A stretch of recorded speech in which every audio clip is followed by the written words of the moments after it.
This is a series I have done entitled Terminology in the Integral Yoga.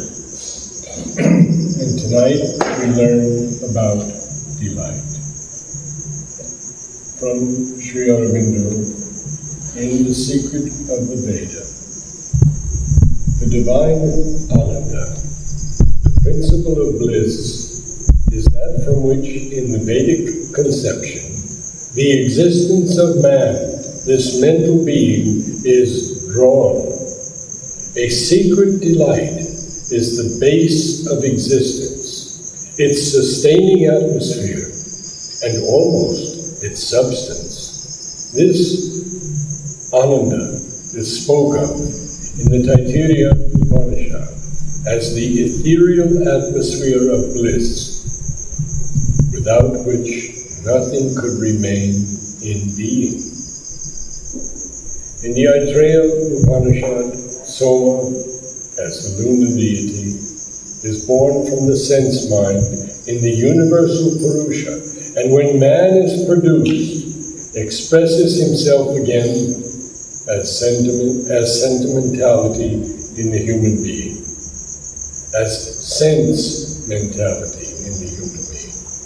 For delight is the resultant of sensation, or we may say sensation is an attempt to translate the secret delight of existence into the terms of physical consciousness.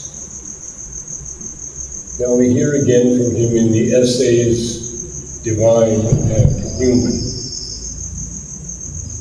Perishable and transitory, delight is always the symbol of the eternal Ananda, revealed and rapidly concealed, which seeks by increasing recurrence to attach itself to some type or form of experience in material consciousness. When the particular form has been perfected to express God in the type, its delight will no longer be perishable, but an eternally recurrent possession of mental beings in matter, manifest in their periods and often in their moments of felicity. And in the Synthesis of Yoga, he writes, the general power of delight is love, and the special mold which the joy of love takes is the vision of beauty. Delight is the secret. Learn of pure delight, and thou shalt learn of God.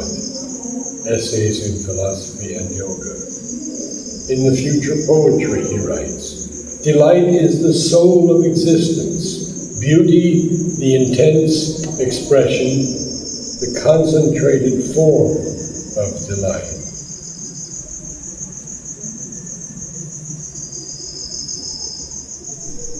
In the life divine, for who could live or breathe if there were not this delight of existence as the ether in which we dwell?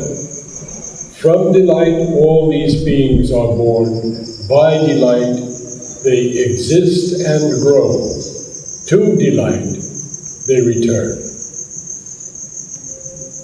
And one more from the Mother. It is neither sacrifice, nor renunciation, nor weakness which can bring the victory. It is only delight, a delight which is strength, endurance, supreme courage, the delight brought by the supermental force. It is much more difficult than giving everything up and running away. It demands an infinitely greater heroism, but that is the only way to conquer. According to what Sri Aurobindo says here, the reality of the universe is what God or Godhead is what is called God or Godhead, but essentially it is delight. The universe is created in delight and for delight. But this delight can exist only in the perfect oneness of the creation with its creator.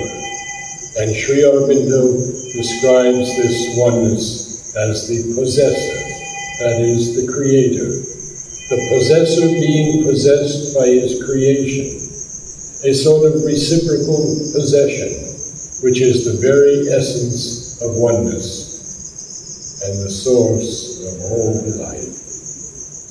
This new orientation, I mean new in its terrestrial realization, must replace all the former spiritual orientations and open the way to the new realization, which will be a supramental realization. That is why I told you last week that only delight, the true divine delight, can bring about the victory. And lastly, from Mother. Naturally, there must be no confusion about what this delight is. And that is why Sri Aurobindo, from the beginning, puts us on our guard, telling us that it is only when one has passed beyond enjoyings that one can enter into bliss. Bliss is precisely that state which comes from the manifestation of this delight. But it is quite the opposite of all that is usually called joy and pleasure. And these must be completely given up in order to have the other. Questions and answers, 1957-58. Namaste. Namaste.